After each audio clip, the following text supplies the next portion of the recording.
Gordon Childe, O que aconteceu na história? Capítulo 1, Arqueologia e História. A história escrita constitui um registro irregular e incompleto do que a humanidade realizou, em certas partes do mundo, nos últimos 5.000 anos. O período por ela compreendido representa, na melhor das hipóteses, cerca da 100ª parte do tempo de existência do homem em nosso planeta.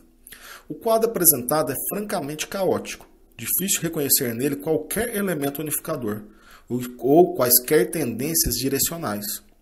A arqueologia examina um período 100 vezes maior.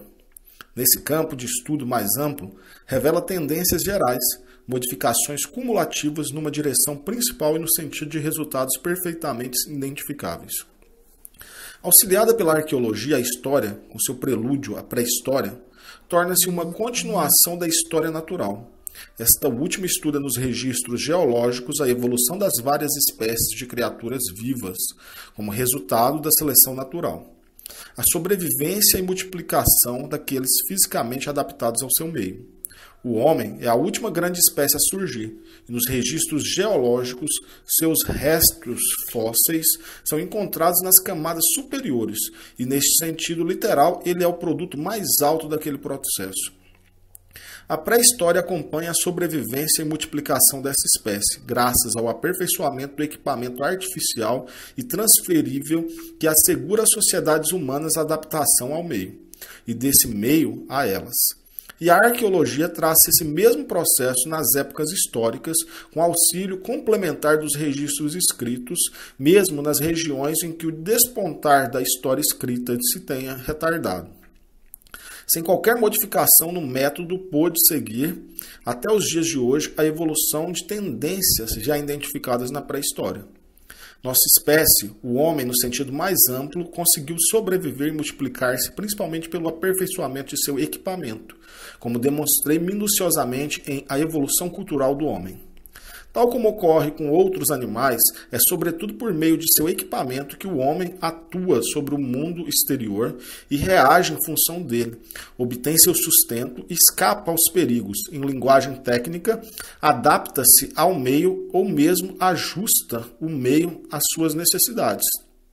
O equipamento do homem, porém, difere significativamente dos recursos utilizados pelos outros animais, que os transportam em si mesmo, como parte do corpo. O coelho tem patas adequadas para cavar, o leão tem garras e dentes para estraçalhar sua caça, o castor tem presas agudas. A maioria dos animais tem pelos ou cabelos que os mantêm aquecidos. A tartaruga carrega até mesmo a casa às costas.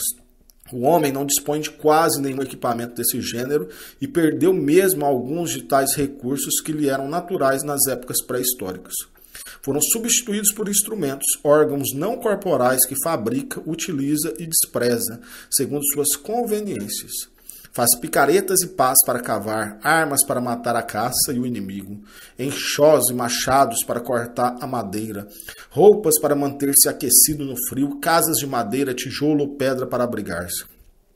Os homens, realmente muito primitivos, tinham dentes caninos alongados em mandíbulas maciças que poderiam servir de arma bem perigosa. Esses caninos, porém, desapareceram no homem moderno, cuja dentadura não causa feridas mortais.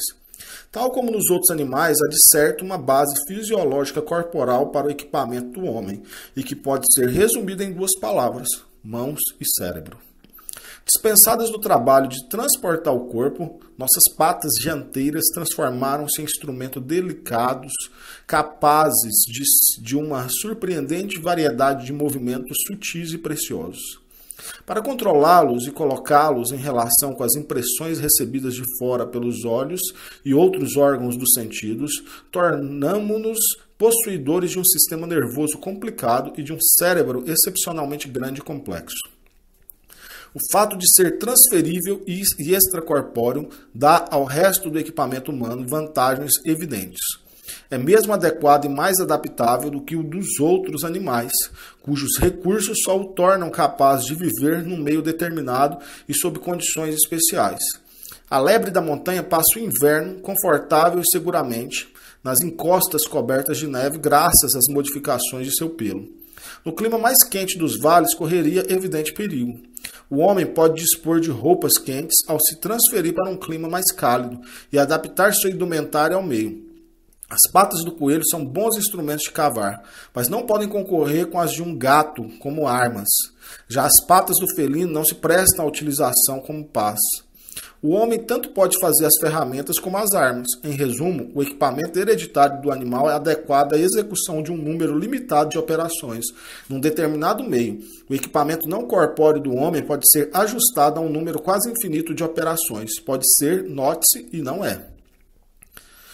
Como compensação a essas vantagens, o homem não só tem de aprender a usar, como também a fazer o seu equipamento. O pinto logo se vê armado de penas, asas, bico e esporas. É certo que tem de aprender a usá-las, como manter limpas as penas, por exemplo. Mas isso é simples e não lhe tomará muito tempo. Uma criança não vem ao mundo com esses recursos, que não crescerão espontaneamente. As pedras redondas no chão não sugerem em si facas. Muitos processos e fases são necessários para que as peles de animais possam ser transferidas para o corpo da criança como agasalho. Até a mais simples ferramenta feita de um galho partido ou uma pedra pontuda é fruto de uma longa experiência, de tentativas e erros, impressões recebidas, lembradas e comparadas. A habilidade de fazer uma ferramenta foi conquistada pela observação, recordação e experiência. Pode parecer um exagero, mas é bem certo dizer que qualquer instrumento é uma materialização da ciência, pois representa a aplicação prática de experiências, lembranças, comparadas e reunidas, tais como as sistematizadas e sumarizadas nas fórmulas, descrições e prescrições científicas. Felizmente, a criança não precisa acumular experiência ou fazer por si mesma todas as tentativas e erros. Na verdade, a criança não herda ao nascer um mecanismo de nervos que tenha sido moldado no plasma germinativo da raça e que a predisponha automática e instintivamente aos movimentos corporais apropriados. Herda, entretanto, uma tradição social. Seus pais e as pessoas mais velhas lhe ensinarão como fabricar e utilizar o equipamento, segundo a experiência acumulada por numerosas gerações anteriores e que constitui em si mesmo uma expressão concreta dessa tradição social. Qualquer instrumento é o produto social e o homem é um animal social.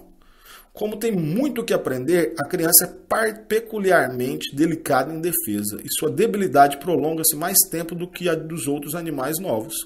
Seu aprendizado tem uma correlação física, que é o acúmulo de impressões e a fixação de conexões entre os vários centros nervosos do cérebro, que nesse meio tempo continua crescendo. Para permitir tal desenvolvimento, as ligações dos ossos que o protegem são muito frouxas, e só lentamente as junções ou suturas se soldam. Enquanto está assim desprotegido, o cérebro é muito vulnerável. Uma criança pode ser morta com terrível facilidade. Sendo a debilidade infantil prolongada por essas causas relacionadas entre si, para que a espécie sobreviva é necessário que pelo menos um grupo social se mantenha unido por vários anos, até que as crianças cresçam. Em nossa espécie, a família natural de pais e filhos constitui uma associação mais durável do que entre as espécies cujas crias chegam mais rapidamente à maturidade. Na prática, porém, as famílias humanas vivem juntas em sociedade de grandes proporções, comparáveis às manadas e bandos de animais gregários. Na verdade, o homem é um animal relativamente gregário. Tanto nas sociedades humanas como nas animais, as gerações mais velhas transmitem às novas, pelo exemplo, a experiência coletiva acumulada pelo grupo, que por sua vez aprenderam com os pais. A educação animal pode ser feita totalmente pelo exemplo. O pinto aprende como brincar e o que brincar imitando a galinha. Para as crianças que tanto têm a aprender, o método imitativo seria fatalmente lento. Nas sociedades humanas, a instrução é dada tanto pela explicação como pelo exemplo. Aperfeiçoaram elas gradualmente instrumentos de comunicação entre seus membros. Com isso, produziram uma nova espécie de equipamento que pode adequadamente ser chamado de espiritual. Devido à estrutura da laringe, dos músculos, da língua e outros órgãos, os seres humanos, bem como alguns outros animais, são capazes de emitir uma escala muito variada de ruídos, tecnicamente chamados de sons articulados. Vivendo em sociedade e dispondo de um cérebro comunicativo, o homem pôde dotar esses sons de significados convencionais. eles se transformaram em palavras, sinais de ações e símbolos para objetos e acontecimentos familiares aos demais membros do grupo. Note-se, incidentalmente, que os gestos também podem ter, pelo menos pelo mesmo processo, um significado embora menos adequado. Os gritos dos pássaros e o balido das ovelhas têm, sob esse ponto de vista, um sentido. Ao ouvir tal sinal, os membros do rebanho reagem de modo adequado. Significa para eles pelo menos um sinal de ação e provoca uma reação correspondente no seu procedimento. Entre os homens, as palavras faladas e também os gestos têm a mesma função numa escala tremendamente mais rica. As primeiras palavras do homem talvez tivessem um sentido evidente em si mesmas. A palavra bem-te-vi reproduz o grito do pássaro do mesmo nome. Paget lembra que a forma dos lábios ao pronunciar uma palavra pode constituir a representação mímica da coisa indicada. De qualquer modo, tais sons autoindicadores não nos levariam muito longe. A maioria das palavras, mesmo as utilizadas pelos mais selvagens povos, não têm nenhuma semelhança com aquilo que significam. São puramente convencionais, isto é, seu significado lhes foi atribuído artificialmente por um acordo tácito entre os membros da sociedade onde são usadas. O processo torna-se explícito quando uma reunião de químicos concorda em atribuir determinado nome a um elemento novo. Normalmente, porém, o processo de aparecimento de palavras é muito mais sutil. É exatamente porque o sentido das palavras é assim convencional que as crianças têm de aprender a falar, ou seja, aprender os sentidos atribuídos pela sociedade da qual participa, aos ruídos que pode fazer. Trata-se de uma contribuição substancial à formidável lista de coisas que uma pobre criança tem de aprender. Há para tal aprendizado uma correlação física nos traços do cérebro. Quando tais traços são atingidos, a vítima não pode compreender o que lhe dizer, isto é, não pode recordar os significados atribuídos aos sons que ouve. Até mesmo os mais antigos crânios mostram uma protuberância do cérebro nas regiões da fala, de modo que a linguagem parece ser uma característica humana tão antiga e universal como a confecção de instrumentos. A linguagem transforma o processo da tradição social. A explicação acelera o processo de educação. Pelo exemplo, a mãe pode mostrar aos rebentos o que fazer quando surge um animal selvagem. Para muitos filhotes, porém, essa lição prática é fatal. Pela explicação, ela pode ensinar antecipadamente como agir frente ao animal selvagem, método de instrução que poupa muitas vidas. De modo geral, imitando os companheiros, podemos aprender como agir num caso concreto e presente. Com auxílio da linguagem, podemos aprender a enfrentar uma emergência antes que ela surja. A linguagem é o veículo para a transmissão da herança social da experiência, resultado de tentativas e erros do que pode acontecer e o que fazer, e através daquela que esta se acumula e é transmitida. Pela herança social, a criança não só participa da experiência adquirida pelos seus ancestrais, que bem pode ser transmitida pelo sangue, pela herança biológica, mas também da experiência do grupo. Não só os pais podem descrever para seus descendentes as crises de sua vida e como puderam atravessá-las, mas todos os membros da sociedade, utilizando-se das mesmas convenções de linguagem, podem contar a seus companheiros o que viram, ouviram, sofreram e fizeram. A experiência humana pode ser participada. Ao aprender a fazer e usar o equipamento, a criança está sendo iniciada nessa experiência. A linguagem é mais do que um simples veículo da tradição. Ela afeta o que transmite. O sentido socialmente aceito de uma palavra ou outro símbolo é quase necessariamente algo abstrato. A palavra banana representa uma classe de objetos tendo em comum certas qualidades visíveis, tangíveis, aromáticas e, sobretudo, comestíveis. Ao usá-la, fazemos abstração de detalhes, ou seja, os ignoramos como irrelevantes.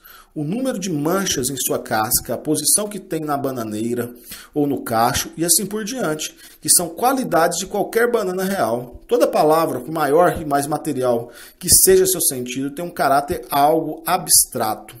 Pela sua própria natureza, a linguagem implica uma classificação. Praticamente, por exemplo, aprendemos a imitar com precisão e, em detalhe, uma determinada série de movimentos de manipulação.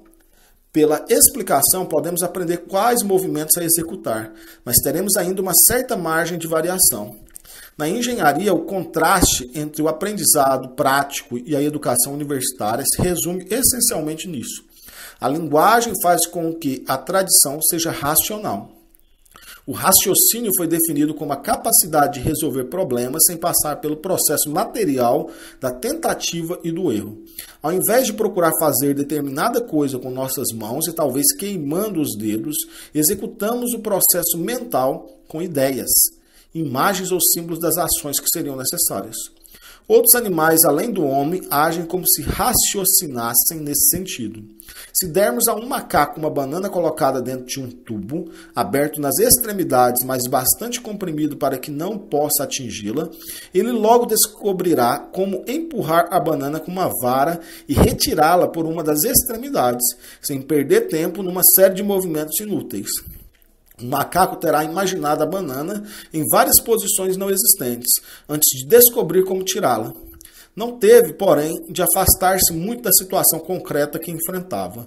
O que distingue o raciocínio humano é o fato de poder ir muito além da situação prática, o que não acontece com nenhum outro animal. A linguagem constituiu, sem dúvida, um grande auxílio para isso. O raciocínio e tudo o que chamamos de pensamento, inclusive o do macaco, representam operações mentais com aquilo que os psicólogos chamam de imagens. Uma imagem visual, um quadro mental de uma banana, digamos, está sempre sujeito a ser o quadro de uma determinada banana num determinado ambiente. A palavra, como explicamos, é mais geral e abstrata, tendo eliminado as características acidentais que são individualmente a qualquer banana real. As imagens mentais das palavras, representação do som ou dos movimentos musculares necessários para a sua pronúncia, são instrumentos muito cômodos para o raciocínio. O pensamento realizado com sua ajuda possui necessariamente aquela qualidade de abstração e generalização que falta ao pensamento do animal. O homem pode pensar, bem como falar, sobre a classe de objetos chamados bananas, ao passo que o macaco não vai além da banana no tubo. Dessa forma, o instrumento social denominado linguagem contribuiu para o que, com grande eloquência, se chamou de a emancipação do homem da servidão do concreto. Raciocinar é operar com símbolos mentais e não com coisas ou atos no mundo exterior. As palavras convencionais são símbolos, embora não sejam os únicos existentes. Podemos agrupá-los e combiná-los de todas as formas em nosso pensamento, sem mover um músculo. A palavra ideia é geralmente usada para aquilo que as palavras e outros símbolos denotam, querem dizer ou referem. Num certo sentido, banana não se refere a nada do que vemos, tocamos, cheiramos ou mesmo comemos, mas apenas a uma ideia, a banana ideal. Essa ideia é, felizmente, representada por bananas comíveis e bem substanciais, mesmo que nenhuma delas se equipare ao padrão da banana ideal. Mas em sociedade, o homem dá nomes e fala de ideias que na realidade não podem ser vistas, cheiradas, tocadas ou comidas, como a banana. Ideias como a águia de duas cabeças, o maná, a eletricidade, a causa. São todas elas produtos sociais como as palavras que as expressam. As sociedades comportam-se como se elas representassem coisas reais. Na verdade, o homem parece levado a ações muito mais difíceis e exaustivas pela ideia de águia, de duas cabeças, imortalidade ou liberdade, do que pela mais suculenta das bananas. Sem incorrer em qualquer sutileza metafísica, ideias socialmente aprovadas e mantidas que inspiram tais ações devem ser tratadas pela história como tão reais quanto os fatos arqueológicos mais substanciais. Na prática, as ideias formam um elemento tão ponderável ao ambiente de qualquer sociedade humana quanto as montanhas, árvores, animais, clima e o resto da natureza exterior. Isso quer dizer que as sociedades se comportam como se estivessem reagindo a um meio espiritual, da mesma forma pela qual reagem ao meio material. Para tratar esse meio espiritual, procedem como se necessitassem de um equipamento espiritual, da mesma maneira que necessitam de ferramentas. O equipamento espiritual não está limitado às ideias que se traduzem em instrumentos e armas que podem, com êxito, controlar e transformar a natureza exterior nem a linguagem, que é o veículo das ideias. Inclui também aquilo que frequentemente se denomina ideologia da sociedade, suas superstições, crenças religiosas, fidelidades e ideais artísticos. Para a defesa de ideologias e inspirado pelas ideias, o homem toma atitudes nunca observadas entre outros animais. Há pelo menos 100 mil anos, aquelas estranhas criaturas conhecidas como homens de Neandertal enterravam cerimoniosamente os filhos e parentes mortos, fornecendo-lhes alimentos e instrumentos. Todas as sociedades humanas de hoje, por mais selvagens que sejam, executam certos ritos, por vezes extremamente dolorosos, e se abstêm de prazeres ao seu alcance. Os motivos e estímulos a tais ações e abstenções hoje, e presumidamente no passado também, são ideias socialmente aprovadas de gênero idêntico ao denotado pelas nossas palavras, imortalidade, mágica, Deus. Elas são estranhas ao resto do mundo animal, presumivelmente porque os brutos não usam o simbolismo linguístico e, portanto, são incapazes de formar ideias abstratas. As pederneiras de há mais de 100 mil anos parecem ter sido feitas com um cuidado e uma delicadeza que não eram necessários à simples eficiência utilitária. Parece que seu autor desejava um instrumento que não só fosse útil como belo. Há mais de 25 mil anos, o homem começou a pintar o corpo e pendurar no pescoço conchas e contas, feitas com um grande trabalho. Hoje, em todo o mundo, as pessoas arrancam os dentes, atam os pés, deformam os corpos com cintas ou se submetem a outras mutilações em obediência à espécie da moda. Esse comportamento parece peculiar à espécie humana, resulta de uma ideologia a qual dá expressão. Com auxílio de ideias abstratas, portanto, o homem evoluiu e passou a necessitar de novos estímulos à ação, além das imposições universais da fome, do sexo, do ódio e do medo. E todos esses novos motivos ideais passaram a ser necessários à própria vida. Uma ideologia, por mais distanciada que esteja das necessidades biológicas mais prementes, é na prática biologicamente útil, ou seja, favorável à sobrevivência da espécie. Sem esse equipamento espiritual, as sociedades não só tendem a desintegrar-se, mas também os indivíduos que a formam podem deixar de interessar-se pela vida. A destruição da religião entre os povos primitivos é sempre lembrada como uma das principais causas de sua extinção em contato com a civilização branca. Rivers escreveu a respeito dos habitantes da ilha de Eddystone, entre aspas, impedindo a prática das caçadas de cabeças, os novos governantes, ou seja, os britânicos, aboliram uma instituição que tinha suas raízes na vida religiosa do povo. Os nativos reagiram a essa medida tornando-se apáticos, deixaram de reproduzir-se na proporção suficiente para evitar a diminuição da população da ilha, fecha aspas. Evidentemente, as sociedades humanas não só de pão podem viver. Mas se, abre aspas, as palavras saídas da boca de Deus, fecha aspas, não promovem direto ou indiretamente o crescimento e a prosperidade biológica e econômica da sociedade que a santifica, essa sociedade e com ela o seu Deus acabará desaparecendo. É essa seleção natural que garante que, com o tempo, os ideais de uma sociedade serão apenas traduções e inversões feitas na mente humana do que é material. A religião dos habitantes das ilhas Eddystone dava-lhes os motivos para viver e mantinha em funcionamento um sistema econômico. Na prática, porém, a caçada de cabeças mantinha sempre reduzido o número de habitantes da ilha. Tornava, portanto, desnecessárias as melhorias no equipamento material e acabou deixando os ilhéus à mercê dos conquistadores britânicos. É do ponto de vista do grupo social que a ideologia é julgada pela seleção histórica. O veredito, entretanto, pode tardar muito. A ideologia é, evidentemente, um produto social. As palavras em que se baseiam suas ideias foram criadas pela vida em sociedade e não teriam existido fora dela. Além disso, as ideias devem sua realidade, sua capacidade de influir na ação, à aceitação que tiveram na sociedade. Crenças aparentemente absurdas podem surgir e manter-se desde que todos os membros do grupo as aceitem e aprendam, desde a infância, a acreditar nelas. Não ocorrerá a ninguém pôr em dúvida uma crença universalmente aceita. Poucos de nós temos mais razões para acreditar nos germes do que nas feiticeiras. Nossa sociedade inculca a primeira dessas crenças e ridiculariza a segunda, mas outras invertem os julgamentos. É certo que alguns especialistas conhecidos viram os germes no microscópio, Mas um número maior de especialistas na Europa medieval e na África negra viu feiticeiras em atividade.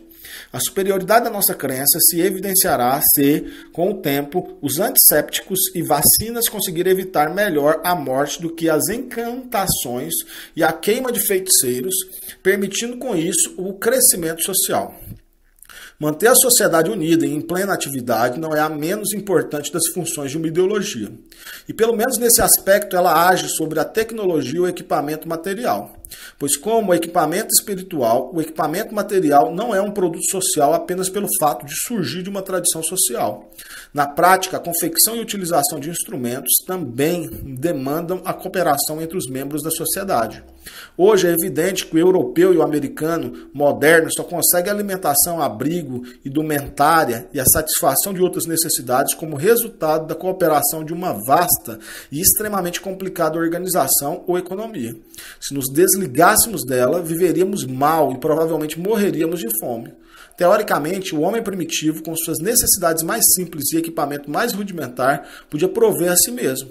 Na prática, porém, até os mais rudes selvagens vivem em grupos organizados para cooperar na procura de alimentos e no preparo de equipamento, bem como na realização de cerimônias.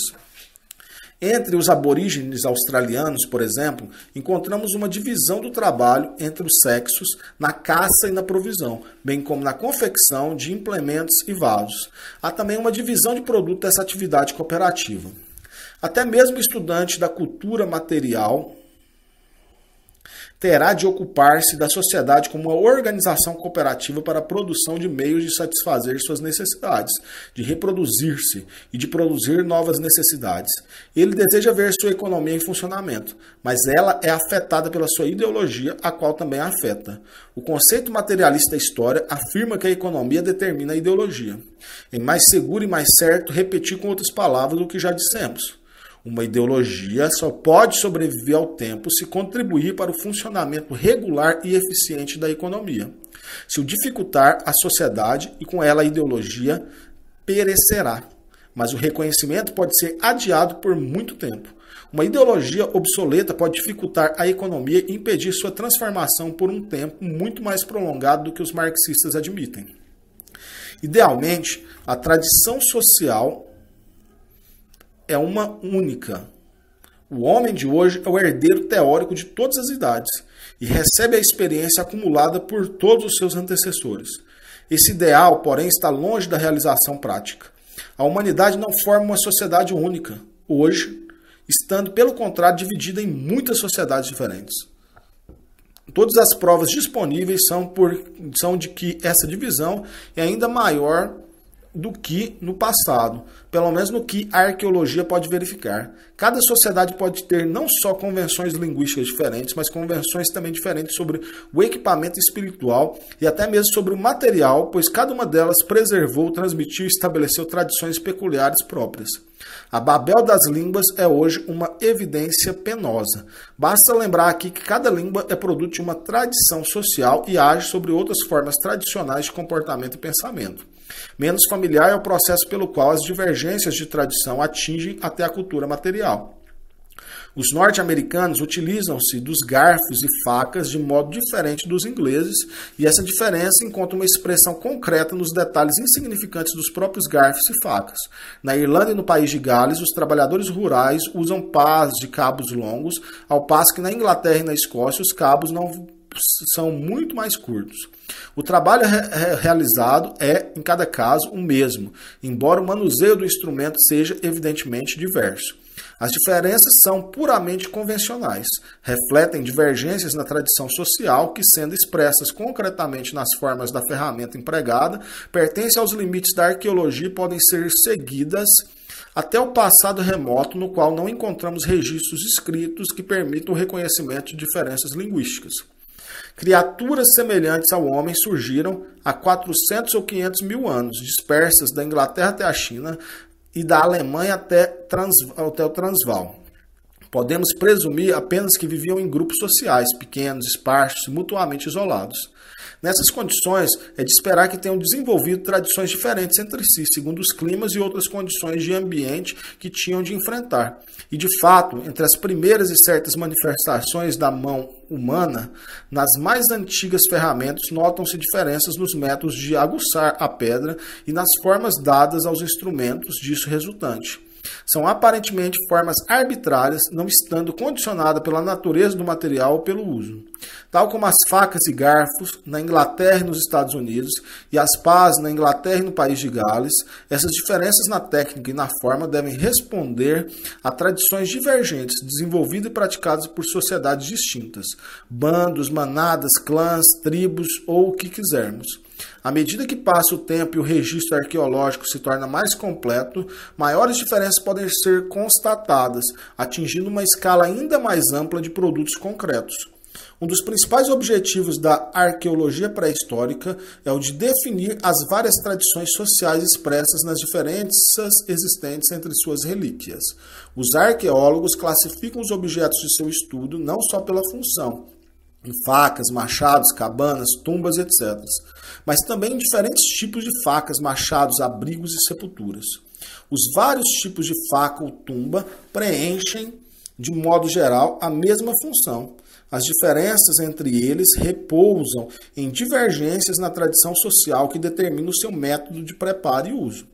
Em cada classe funcional, os arqueólogos distinguem vários tipos comuns numa determinada área e época, nos diversos períodos arqueológicos. A totalidade dos tipos identificados e comuns simultaneamente numa determinada área é denominada cultura. A arqueologia é antes o estudo das culturas do que de uma cultura. A verdade de tipos é testemunho da multiplicidade de tradições sociais que governam sua confecção e emprego. Uma uniformidade notável de tipos em certo grupo local e cronológico ou cultural revela apenas a uniformidade e rigidez de tradições que atuam sobre seus membros. Como as peculiaridades dos tipos componentes são determinadas antes pela convenção do que pela função. A cultura deve corresponder a um grupo social que respeita as convenções peculiares e mantém a tradição social. Seria precipitado tentar definir precisamente que espécie de grupo social corresponde à cultura do arqueólogo, sendo a linguagem um veículo tão importante na formação e transmissão da tradição social. O grupo assinalado pela posse de uma cultura distinta provavelmente falará também uma linguagem distinta. É provável, numa suposição a priori, que as divergências nas convenções linguísticas sejam, pelo menos, tão antigas quanto as divergências no equipamento material ou nos ritos fúnebres. A extraordinária multiplicidade de línguas diferentes ou dialetos mutuamente incompreensíveis entre selvagens que permanecem próximos do nível econômico do homem pleistoceno justifica tal suposição. Os aborígenes australianos, calculados em cerca de 200 mil, falam nada menos de 500 línguas. Na área de toda a Califórnia, Kroeber distingue 31 famílias linguísticas e pelo menos 135 dialetos. Quando os primeiros documentos escritos começam a revelar a fala dos homens, encontramos numerosas tradições linguísticas muito divergentes, estabelecidas nas áreas reduzidas que a princípio é possível examinar: egípcia, suméria, semítica, acádia, islamita, com sugestões de outras em nomes pessoais e geográficos. À medida que a escrita se difunde, revelam-se novas línguas: nazili, luviano, urriano, proto-ático, fenício, chinês, grego, persa, urartiano, etrusco, latim, celta, para mencionar apenas as mais notáveis. A tendência de diversão entre as convenções tradicionais da língua é ainda mais notável quando o idioma inglês se padroniza com a literatura impressa e de grande circulação. Next Friday, na Inglaterra, transforma-se em Friday First, na Escócia. Quando atravessamos o Atlântico e chegamos aos Estados Unidos, lorry passa a ser truck. A tendência que resiste ao efeito padronizante da escrita e as facilidades sem precedentes de viajar devem ter autuado com mais rapidez e eficiência antes que a escrita e os meios regulares de comunicação se desenvolvessem. As divergências linguísticas devem ser tão velhas quanto as divergências culturais identificáveis diretamente ao registro arqueológico. Não obstante, a cultura e a língua não precisam coincidir. As diferenças de equipamento entre a Dinamarca, Inglaterra, França e Alemanha são insignificantes se comparadas com as diferenças entre o dinamarquês, o inglês, o francês e o alemão. O equipamento material é mais constante do que as palavras faladas. Seu preparo e utilização podem ser aprendidos pelo exemplo, bem como pela explicação. Instrumentos úteis podem saltar através das fronteiras linguísticas. A cultura, entretanto, se não representa necessariamente um grupo linguístico, representa geralmente um grupo local que ocupa uma área geográfica contínua. Considerando as culturas como unidades geográficas, as diferenças entre elas parecem menos arbitrárias e mais significativas. Podem ser parcialmente explicadas como adaptações aos diferentes meios. As várias espécies animais inferiores estão geralmente adaptadas à vida em determinadas condições de clima, solo, vida vegetal. Muitas de suas diferenças, as características que distinguem uma espécie de outra, foram estabelecidas pela seleção natural precisamente porque se mostraram propícias a possibilitar sobrevivência sob uma determinada série de condições geográficas. É esse, evidentemente, o caso da lebre da montanha, com seu pelo variável, e a lebre da planície, que não fica branca no inverno. A espécie humana não é fisiologicamente adaptável a qualquer meio físico em particular. Sua adaptação é assegurada pelo equipamento extracorpóreo de ferramentas, roupas, casas e tudo o mais, criando o equipamento adequado. A sociedade humana pode adaptar-se à vida quase que sob quaisquer condições. Fogo, roupa, casas e alimentação adequada permitem ao homem suportar o frio ártico e o calor tropical com a mesma facilidade. A cultura material é, portanto, em grande parte uma reação ao meio. Consiste em recursos desenvolvidos para enfrentar as condições climáticas, aproveitar-se de fontes locais de alimentação e assegurar a proteção contra animais ferozes, enchentes ou outras desgraças que se possam abater sobre a região. Diferentes sociedades foram levadas a inventar instrumentos diferentes e a descobrir como usar diferentes substâncias naturais como alimentos, combustíveis, abrigo e ferramentas. Os habitantes das florestas aperfeiçoam os trabalhos da madeira, as ferramentas de carpinteiro, cabanas de madeira e ornamentos de entalhe. Os povos das estepes devem fazer uso maior de ossos, dos artigos de fibra e couro, podem passar sem machados e devem morar forçosamente em barracas de couro ou abrigos subterrâneos. Reagindo às exigências de seu meio peculiar, cada sociedade desenvolve processos e recursos característicos. Mas, felizmente, as invenções e descobertas apropriadas não ficaram limitadas às regiões onde surgiram. As sociedades podem transferir-se para regiões que provocaram outras reações em outras sociedades. A sociedade migrante não lança fora seu equipamento tradicional para adotar o que é apropriado à nova localização. O mais comum é fundirem-se as tradições de imigrantes e dos nativos. Ainda uma vez, as invenções e descobertas transpõem os limites da convenção local e linguística, podem ser e são difundidas de uma sociedade para outra, a despeito de todos os obstáculos de espaço e língua. A riqueza de nossas próprias tradições culturais resulta em grande parte da difusão do fato de adotarem as nossas sociedades progressistas as ideias criadas por muitos grupos diferentes em resposta às diferentes condições e oportunidades de muitas regiões. Como alimentos vegetais básicos, por exemplo, acrescentamos ao trigo a cevada e as frutas do Oriente Próximo, arroz do Extremo Oriente, milho, batata e outras plantas da América do Norte, bananas da África tropical e assim por diante. Nossa tradição alimentar foi enriquecida com elementos de todos os quadrantes da Terra. A pré-história e a história mostram realmente como a cultura se torna cada vez mais diversificada, com a diferenciação das sociedades em consequência de estímulos especiais, sejam geográficos, técnicos ou ideológicos. O que é ainda mais surpreendente, porém, é o crescimento do intercurso e do intercâmbio entre as sociedades. Embora as correntes da tradição cultural continuem a multiplicar-se, tendem a convergir cada vez mais e a fluir como um rio único. Uma corrente principal domina, com força sempre crescente, todo o sistema, canalizando as águas dos novos mananciais. As culturas se vão fundindo na cultura. Se a nossa cultura pode pretender esse papel de corrente principal, é somente porque nossa tradição cultural captou e transformou em tributário um volume maior de tradições antes paralelas.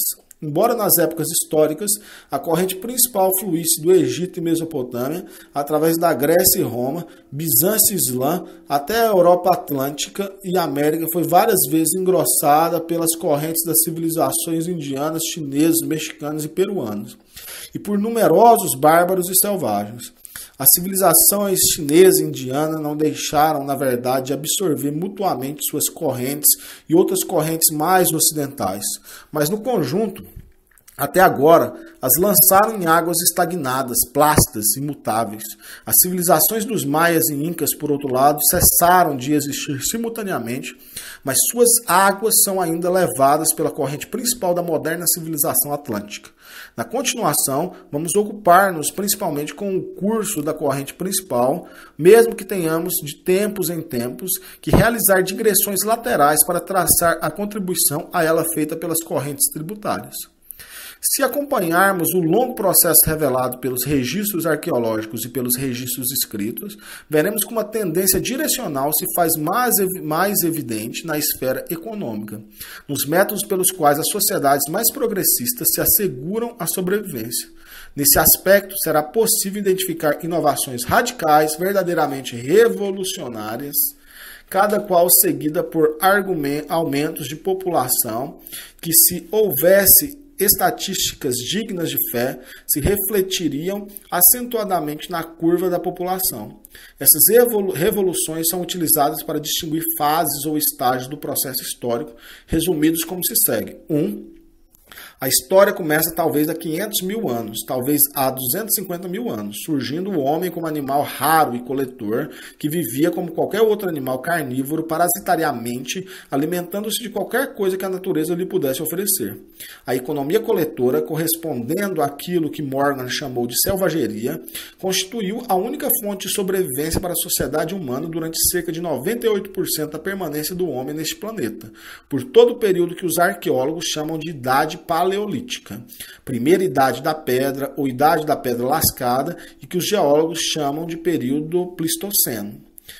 E sobrevive ainda entre algumas sociedades atrasadas e isoladas nas selvas da Malásia ou da África Central, nos desertos do noroeste da Austrália e na América do Sul, bem como nas regiões árticas. 2. Talvez, há menos de 10 mil anos, algumas sociedades, ao que se supõe primeiramente no Oriente Próximo, começaram a aumentar o suprimento de alimentos existente, cultivando plantas e frequentemente criando animais domésticos. A nova economia produtora diferencia-se daquilo que Morgan chama de barbarismo e está representada em sua forma mais simples, pelo que os arqueólogos chamam de Idade Neolítica. Segunda Idade da Pedra, ou Idade da Pedra Polida, mas no sentido econômico que, pelo menos, a Era Neolítica não corresponde a um período de tempo, já que os maoris da Nova Zelândia continuavam sendo neolíticos em equipamento e economia em 1800. Além do mais, muitas sociedades que economicamente ainda são bárbaras aprenderam a usar ferramentas e armas de ferro ou bronze, embora o uso industrial do bronze só se tornasse possível depois da Revolução Econômica seguinte. 3. Esse período foi iniciado nos vales aluviais do Nilo, do Tigre, Eufrates e do Indo, há cerca de 5 mil anos, com a transformação de algumas aldeias marginais em cidades. A sociedade persuadiu ou obrigou os agricultores a produzir excedentes de alimentos superiores às suas necessidades domésticas e, concentrando esses excedentes, utilizou-os para manter uma nova população urbana de artesãos, especializados, comerciantes, sacerdotes e funcionários. A escrita foi, como mostraremos, um subproduto necessário dessa revolução urbana que penetra na civilização e dá início ao registro histórico. Os primeiros 2.000 anos de civilização coincidem com o que os arqueólogos chamam de Idade do Bronze, porque o cobre e o bronze eram os únicos metais utilizados para ferramentas e armas. Eram tão caros que normalmente deles só dispunham os deuses, reis, chefes, empregados dos templos e do Estado. O excedente social derivado principalmente da agricultura estava concentrado nas mãos de um círculo relativamente pequeno de sacerdotes e funcionários, cujos gastos limitados restringiam o crescimento da população urbana, industrial e comercial. B. A primeira idade do ferro, iniciada pela divulgação de um método econômico de produzir ferro fundido, cerca do ano de 1200 a.C., representou a popularização do equipamento de metal. Ao mesmo tempo, no Oriente Próximo, a invenção de um alfabeto popularizava a escrita, que até então constituíra um mistério limitado a uma pequena classe de funcionários eruditos, enquanto no ano de 700 a.C., a moeda cunhada facilitava as transações a varejo. Na economia clássica ou greco-romana, graças à utilização dessas inovações populares e às facilidades de transporte barato proporcionadas pelo Mediterrâneo, os excedentes, então parcialmente provenientes da agricultura especializada, eram distribuídos em escala maior, entre uma classe média superior de comerciantes, financistas e agricultores capitalistas. Isso permitiu um crescimento notável da população, pelo menos no Mediterrâneo, que foi, porém, entravado em última análise pelo empobrecimento relativo ou escravização dos trabalhadores agrícolas e artesãos. C. O feudalismo na Europa prendeu ao solo o agricultor bárbaro, até então seminômade, aumentando a produtividade da zona de floresta temperada. Com isso, o agricultor se emancipou da escravidão romana, enquanto o sistema de guildas assegurava ao artesão, bem como ao comerciante, não apenas liberdade, mas uma posição econômica sem precedente. Finalmente, a indústria e o comércio baseados numa agricultura mais intensa e fixa e servindo-se da força hidráulica proporcionaram um crescimento sem paralelo à população europeia. D. Finalmente, a descoberta do Novo Mundo e dos caminhos marítimos para a Índia e o Extremo Oriente abriu as portas da Europa Atlântica ao comércio mundial. Em troca de mercadorias populares produzidas em massa, as sociedades da costa atlântica puderam sacar sobre as reservas de alimentos de todo o mundo, reservas estas aumentadas agora por uma economia rural cada vez mais científica. A linha ascendente do gráfico de população na Inglaterra entre 1750 e 1800 não só comprova o êxito biológico da nova economia burguesa e capitalista, mas também justifica a aplicação da denominação de Revolução Industrial às suas primeiras fases.